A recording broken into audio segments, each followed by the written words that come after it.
I would like to present to you again Sonia Tamez. Hi, everyone. Thanks for having me.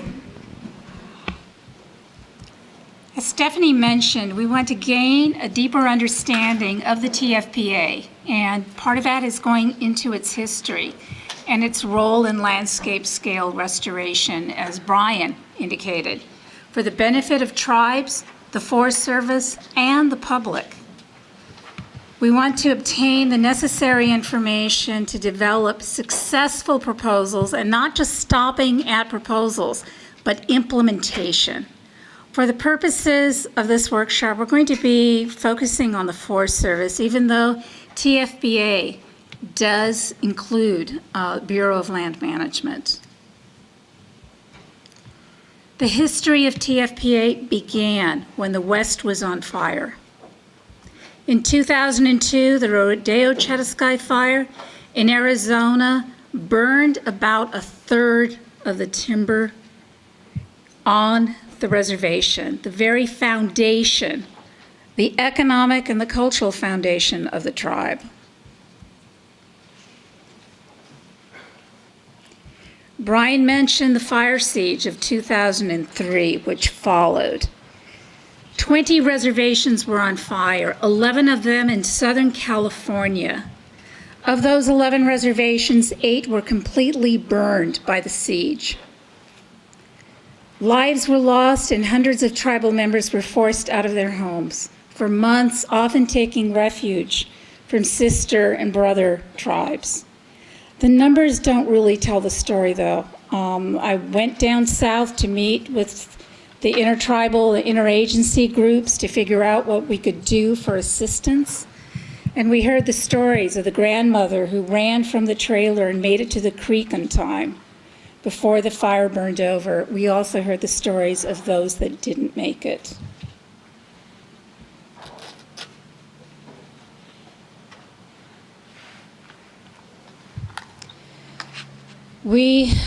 It shouldn't have happened.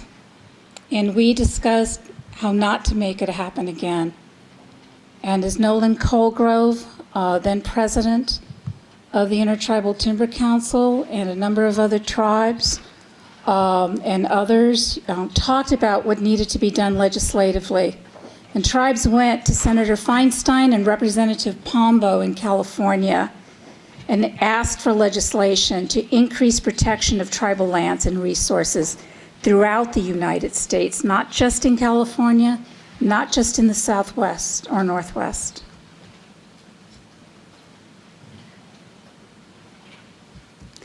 The Tule River Tribal Council's testimony was compelling.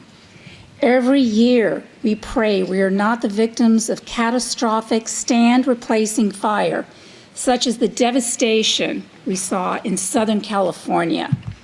ITC applauds and strongly supports the TFPA. It's a good opportunity to build partnerships that can produce results on the ground where they count.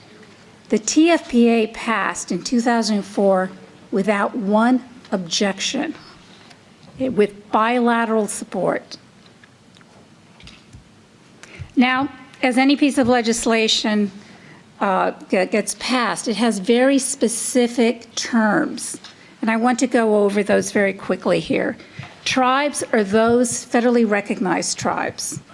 Trust responsibility is where the federal government, not just BIA, not just Interior, but all the federal agencies have a legal responsibility to protect the interests and rights of federally recognized tribes and their members.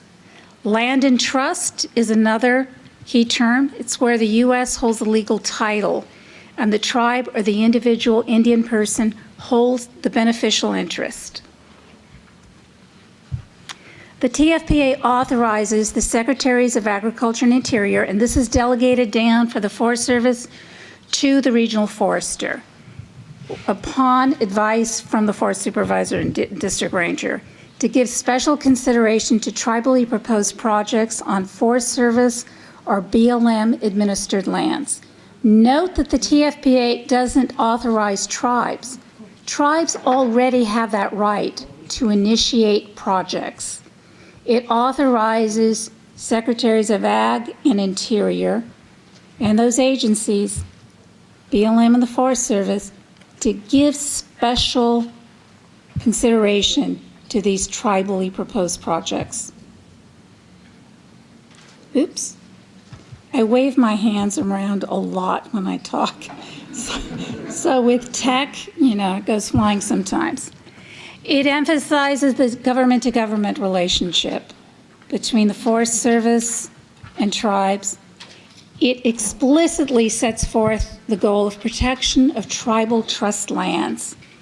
It's one of the few pieces of legislation that acknowledges that tribes have historic and cultural interests, and it recognizes tribal relevant knowledge and skills.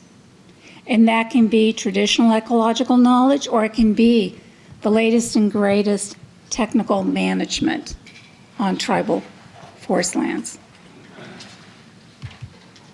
To qualify, the land must be in trust or restricted status, must be forested or have a grass, brush, or other kind of vegetation, or to incorporate those reservations and rancherias and other trust lands that had been burned over formerly had a forest cover or vegetative cover that's capable of restoration. The tribe must, under TFPA, propose a specific project to take place on Forest Service administered lands, which must meet certain criteria. Borders or is adjacent to Indian trust land. And let's talk about border or adjacent. It doesn't say 10 feet. Congress didn't say 100 miles. It really refers to the vector that poses a threat to that trust land. You know how fires can jump hundreds of miles, or knapweed float down a river, or other invasive species or disease, or water quality can go many, many miles, or be affected by threats coming from miles. So Congress and then the Washington office decided not to set an arbitrary limit in DC on what is adjacency. It's really up to the ranger and the tribe to decide what is adjacency. Congress also didn't have a definitive list of what poses a threat. It gave some examples: fire, insects, disease, and included other threat. And as you'll see with some of the success stories, there's quite a variety of different kinds of projects. And also the land that is in need for restoration. The Forest Service administered lands for the proposal should present or involve that risk to a circumstance or feature unique to the proposing tribe. This could be a risk to treaty tribes, it could be salmon, it could be a historic property, or other cultural feature. Again, it's not a definitive or exhaustive list, and should not be subject to some other conflicting agreement or contract. It doesn't mean that there can't be another agreement, but just that you want to avoid any potential conflicts or resolve them. The Forest Service may respond to tribal proposals within 120 days. Now, some of you may notice that whenever the Act talks about tribes, it says shall. Whenever it talks about the agency, it's may or might. TFPA, as it's written, provides a lot of discretion to the agency. But we know that there are a lot of agreements, protocol agreements between tribes and individual forests. There's also executive orders, agency policy. Brian mentioned DOI, DOJ, Secretary of Interior policies that do give more weight to a timely and positive affirmative response. We do recommend that collaboration take place prior to the submission of a formal process in order to expedite the final review and agreement. TFPA allows for agreements or contracts using appropriated funds and any other appropriated sources of funding. Now, some folks have said, well, gee, we don't know if we can do a TFPA project because we don't have a line item. And my response has been, that's great. It means you can tap a lot of different funding sources in your TFPA proposal. If it involves forest disease, you've got forest health, you may have other federal agencies that may have funding for that. If you've got fuels, you can use some interagency fuels perhaps. It really allows you to put together a menu of funding sources and increase your partnerships. You're not restricted to a particular EBLI. And if your TFPA project has multiple benefits, then you have multiple sources of funding.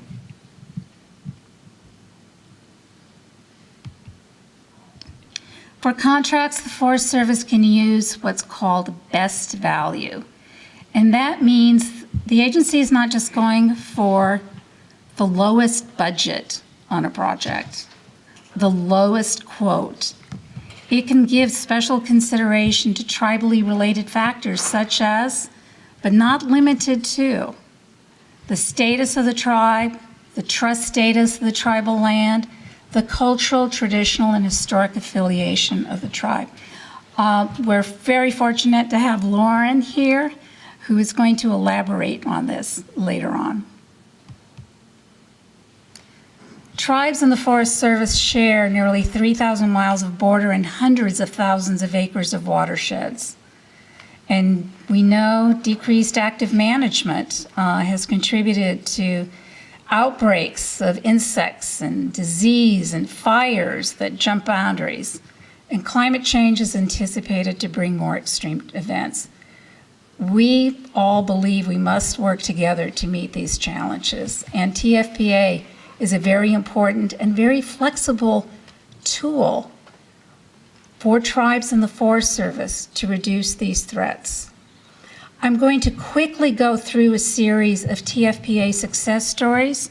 I had the honor and the good fortune to interview about 50 people about these projects in 2012 and 2013, and we're very fortunate here to have some of the folks who are still working on some of these projects that can bring us up to date.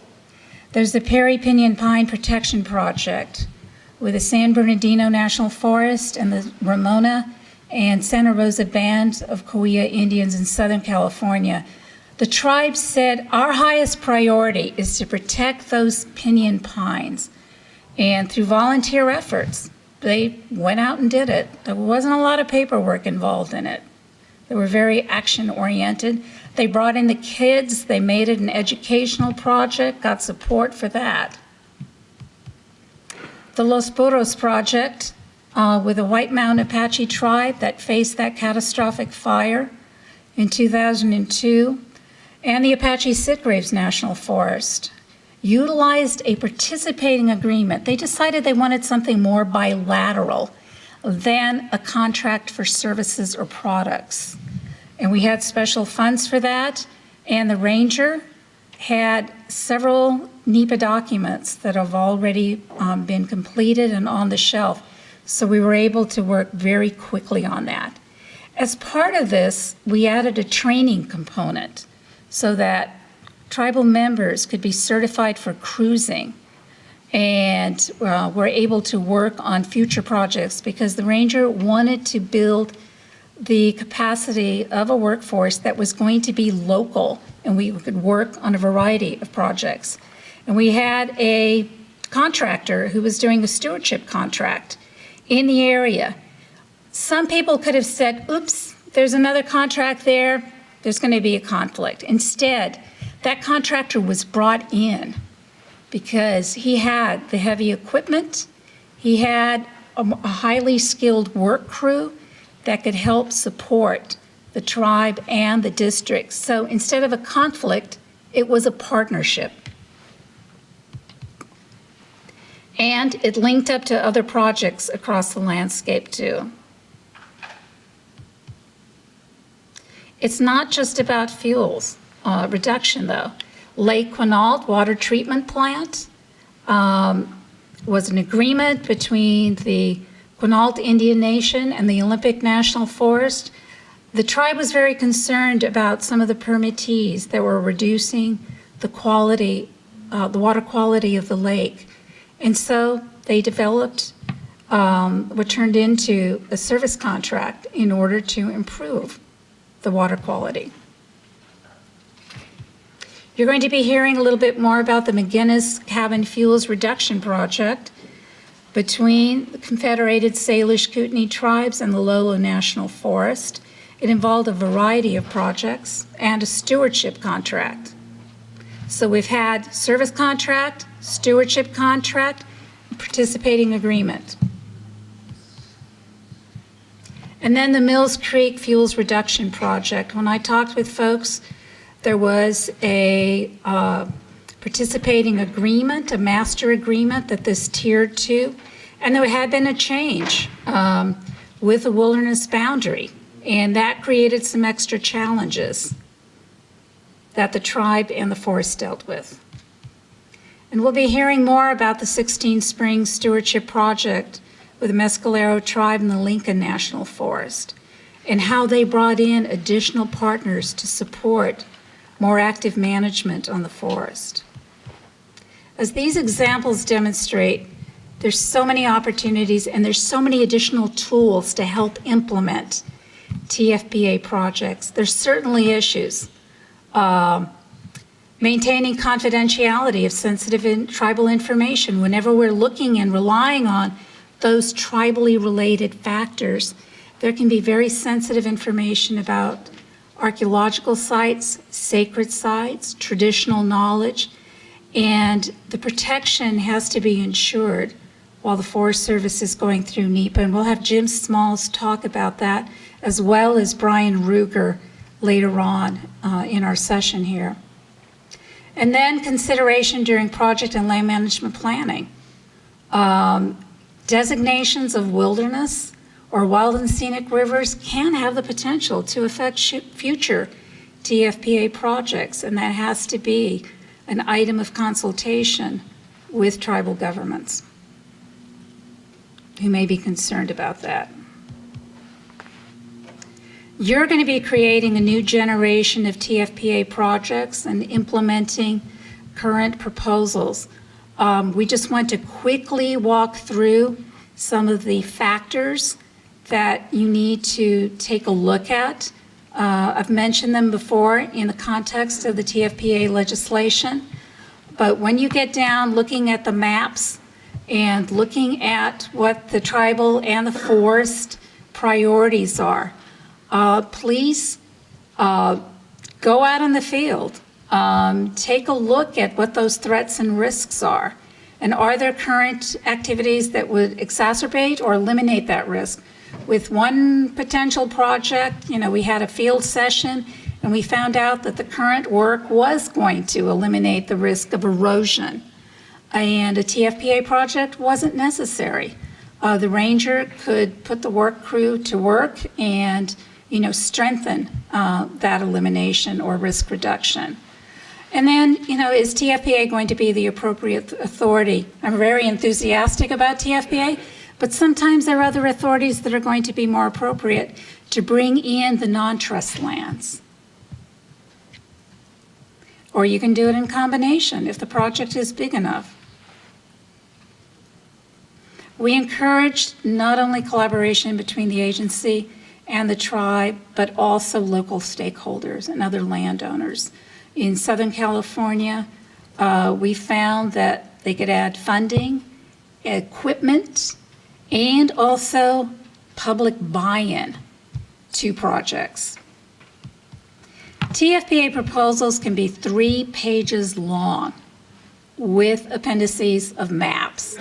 I've seen 15-page, 20-page proposals that still didn't hit exactly what needed to be in there. So you could keep it short, precise. We've got templates that Stephanie's going to be sharing with us earlier that were tested by Dirk Charlie and refined in 3 different Forest Service regions. They have to identify very clearly what are the threats coming from Forest Service administered lands. Where are they? What are they? And how do these threats pose a risk to tribal trust lands and resources or communities? Where are those risks on tribal lands? And what are different ways to reduce those threats and related risks? The Forest Service is going to have to look at a range of alternatives in its NEPA. It's also good to look and see different ways, depending on the funding, that we could still reduce those threats. Are there lands in need of restoration? It's not just about threat and risk reduction, but also restoration. And what are those relevant features or circumstances unique to the tribe? You can touch on what the legislation says, but don't be limited. Don't feel you have to be limited to it. And this is going to be important for looking at best value, or what Lauren would call less than full and open competition, where the agency can go straight to the tribe. What are those tribal related factors that support special consideration? What is it the tribe can do? What is it the tribe knows that no one else can do or know?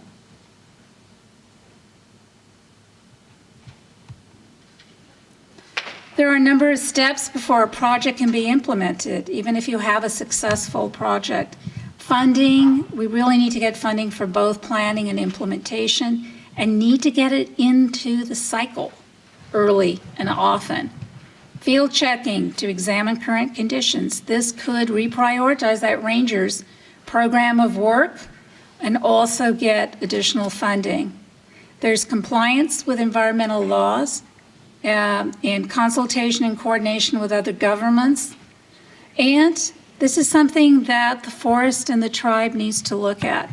Should we go with a programmatic agreement because it's bilateral, because the tribe can bring in kind or other kinds of funding, or is a contract better for this kind of work? And you're going to be hearing from a lot of folks on the pros and cons, strengths and weaknesses of the different instruments.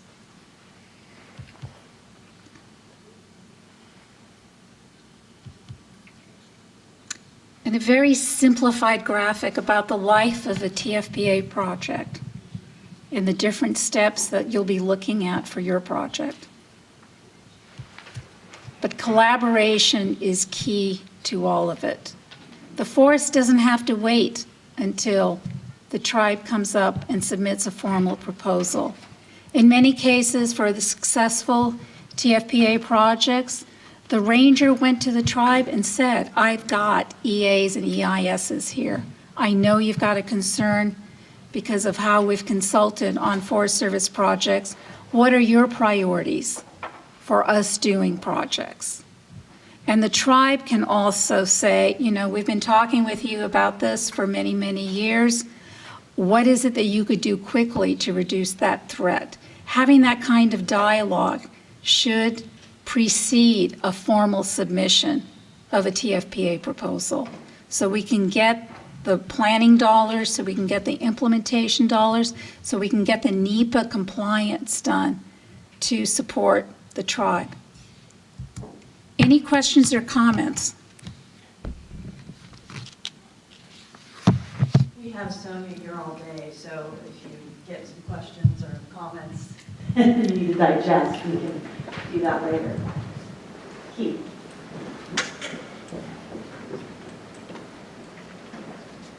Sonia, you mentioned the tribe must propose a specific project. One thing I've been wrestling with is, does that include a specific spot of land or kind of a conceptualized project across the forest? It can start off as a conceptual project, a program that's going to take place over a number of years, and then look at how you're going to implement it in stages. This is something that the Hoopa tribe and the Six Rivers National Forest did.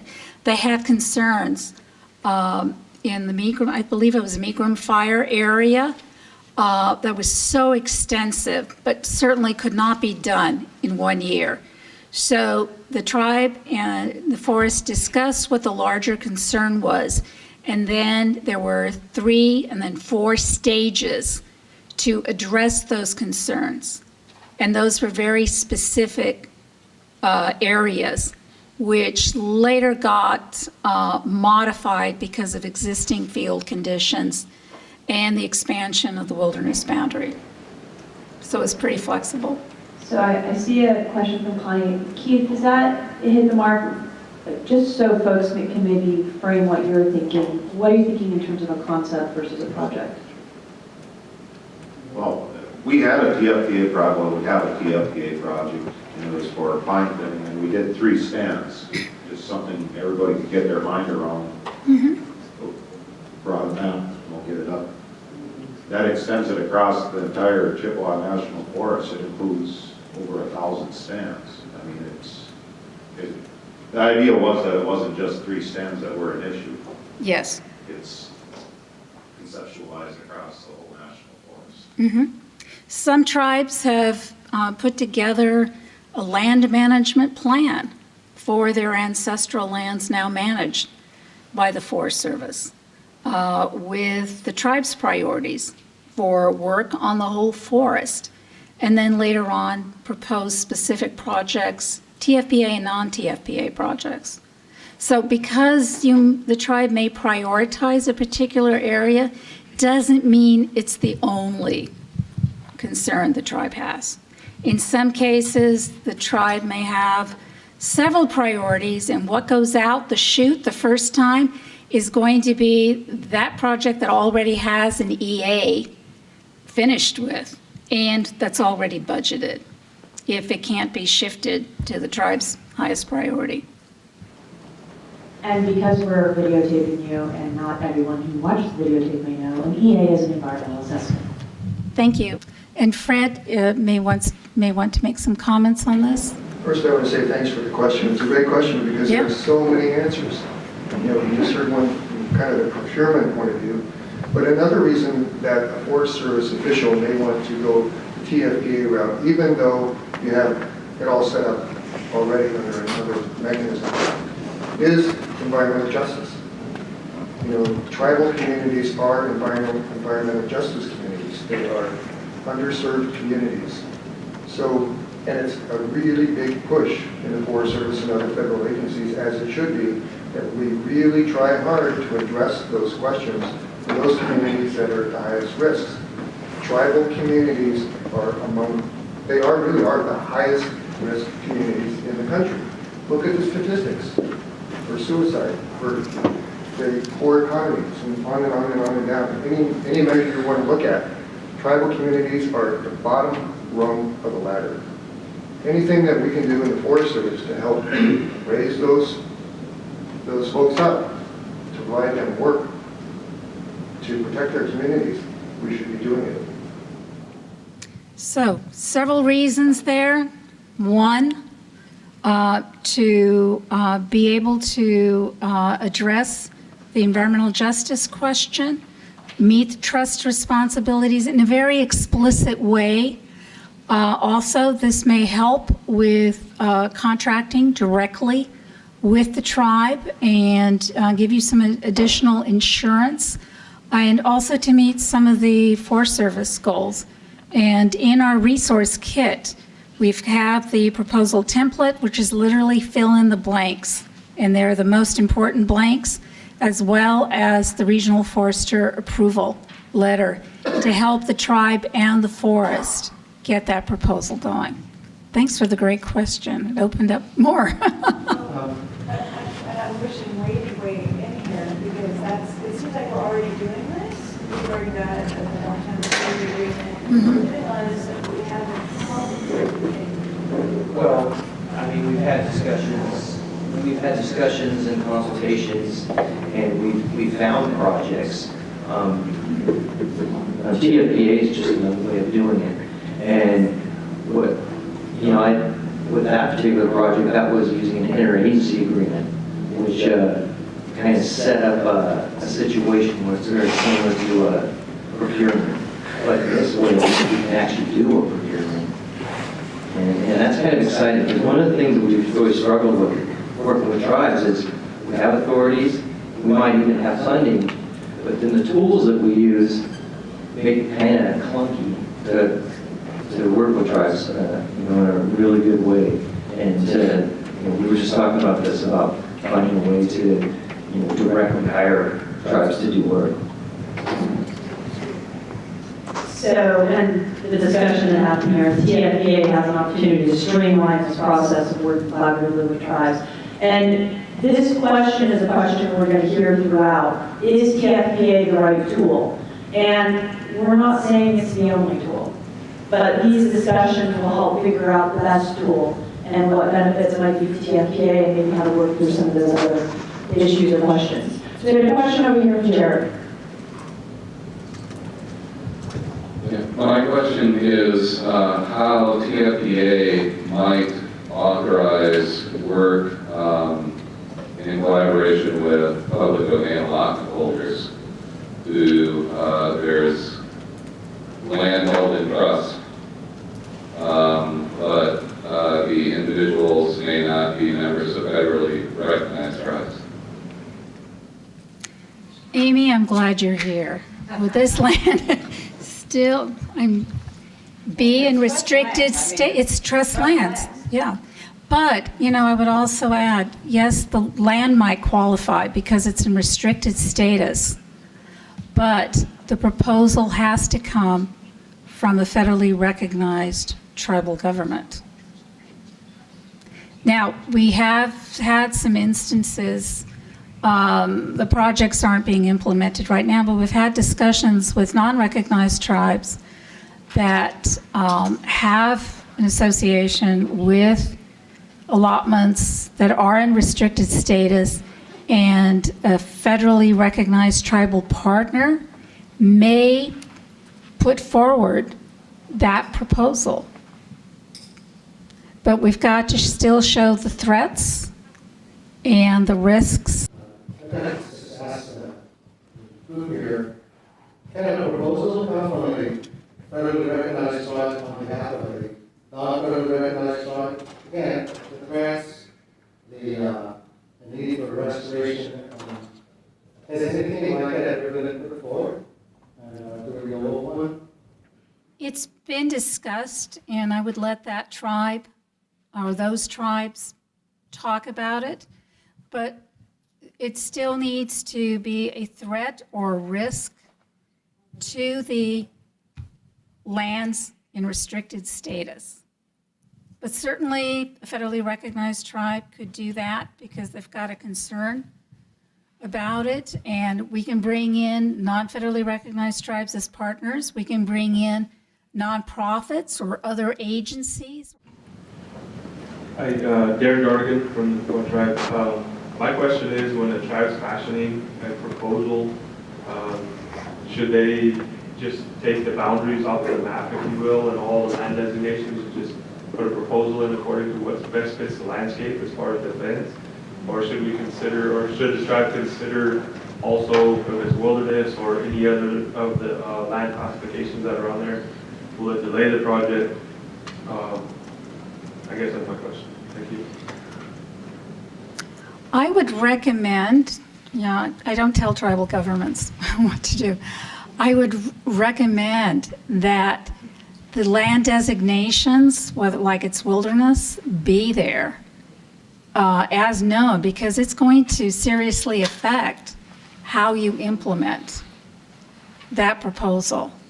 You would, for example, you wouldn't be able to use motorized access unless there was an incredibly good reason for it. There are a lot of restrictions. And in several cases I know, the tribe assumed they were going to be able to use certain tools and approaches or subcontracting, and it turned out not to be the case. So as much information up front, especially before an estimate comes in, I think it's going to be better. That would be my recommendation to the tribe. See, Christina, Norfolk Rancheria. I have a question, maybe it'll get covered in the contracting and agreement discussion later. What are the tribal liabilities for working on a TFPA project? First of all, a tribe doesn't have to do the project. They can have a proposal and it be a successful proposal. And in one instance I know of, the tribe already had their own full program of work, didn't have the extra resources to work on the project. And so the Forest Service did the work in-house, and they're going to be putting out a contract for some of the other work. In another case I can think of, it actually was county crews for doing it. So if a tribe is concerned about not having the resources or not wanting the liabilities or other reasons, it doesn't have to do the work. TFPA is to reduce that risk or restore lands. It doesn't say the tribe has to do it. We can find creative ways of doing it, like Los Burros, where we built the capacity through training. Lauren, do you want to weigh in about liabilities for contracting?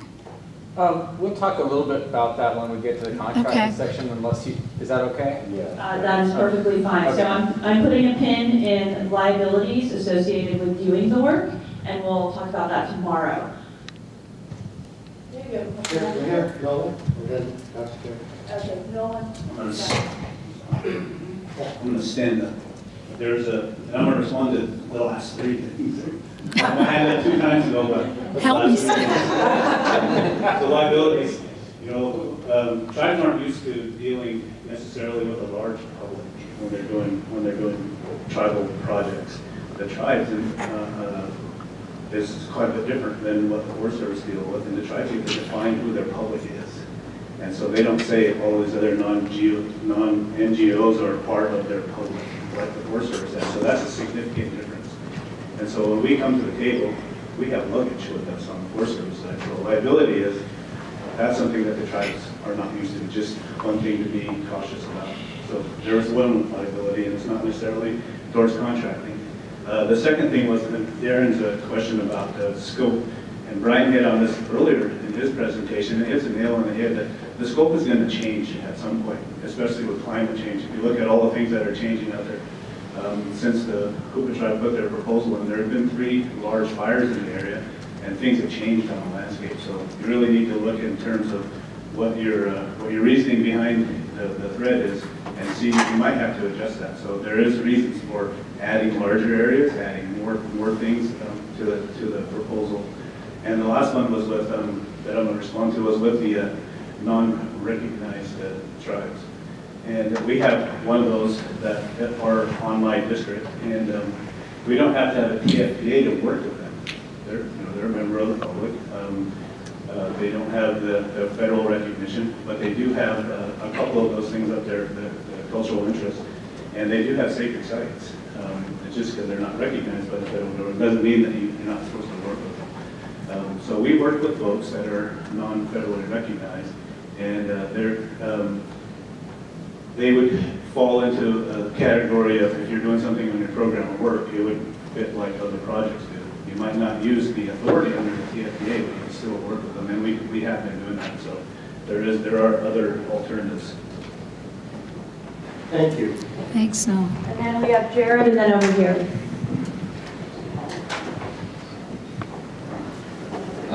Okay, so just a quick clarification question, and I know you've been over this a few times, but my understanding is that the tribe proposes its project. It's going to take place on agency-managed land, and there is an or in here. It either poses a threat or the land is in need of restoration. Yes. So there could be a project proposed to restore cultural resources, but it's not a project that necessarily mitigates the threat.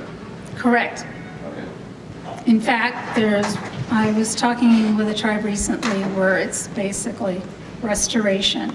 And So I think what's important is when we're acknowledging tribes' historic and cultural interest, we're getting back to the point of TFPA. We are having the tribes define that cultural and historic interest.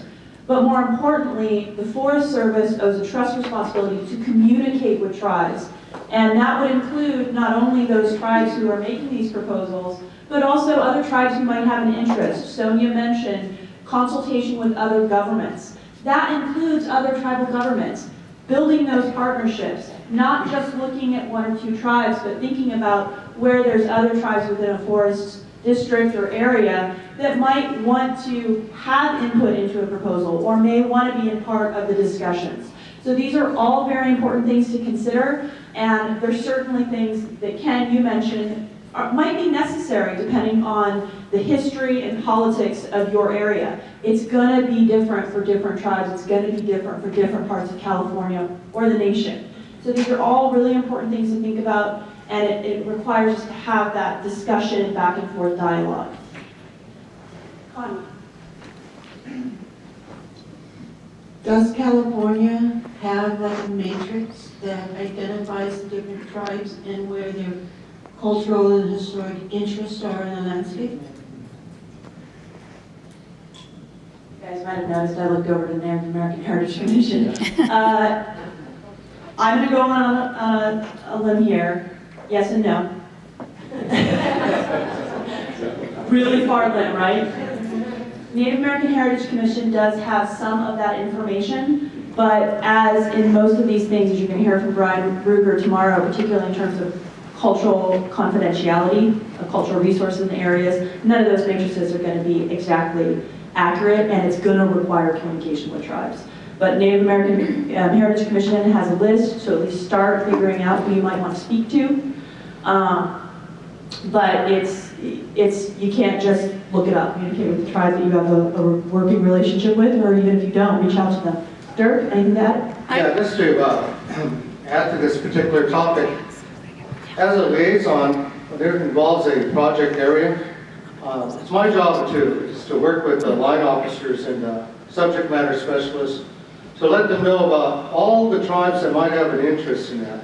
Not only the federally recognized tribes, but groups and organizations, and that's where maps help out a lot, because tribes share their traditional homelands, you know, what the Dunlap Anamono may have, which overlaps with the Wixachi people, which overlaps with the Wukchumni people, and down by the Chongumni people, and Cold Springs Rancheria, and the connections that we have with Table Mountain Rancheria. Give the decision makers as much information as possible on the outreach that we need to do in order to plan smartly and inclusively in a good way with all the good ideas that may come as a result of this. And again, looking at some of the stuff up there, I mean, why limit a project when maybe just, you know, maybe a ridge line over, you might include it to handle something to the betterment of all the forests. And the tribe will have a lot of that information. I just want to add here, because California is so complex and there's been so much movement, and a number of tribes did share some cultural areas, either simultaneously or historically. This is a good opportunity to look at some interests and as well as rights. And a lot of tribes that may politically or historically had different views or priorities, or even were in conflict, can come together and agree this area needs to be restored. They can come together and agree we need to be doing something more active on federal lands, otherwise we're all going to get burned up, or we're all going to have those invasive species. We're all going to lose. So in consultation, we can move to interest-based negotiation, we can move to collaboration, and we find that there is some common ground in doing something to take care of the land for all of us. So with that closing for this presentation, I will remind everyone that Sonia is available all day today. Thank you, Sonia.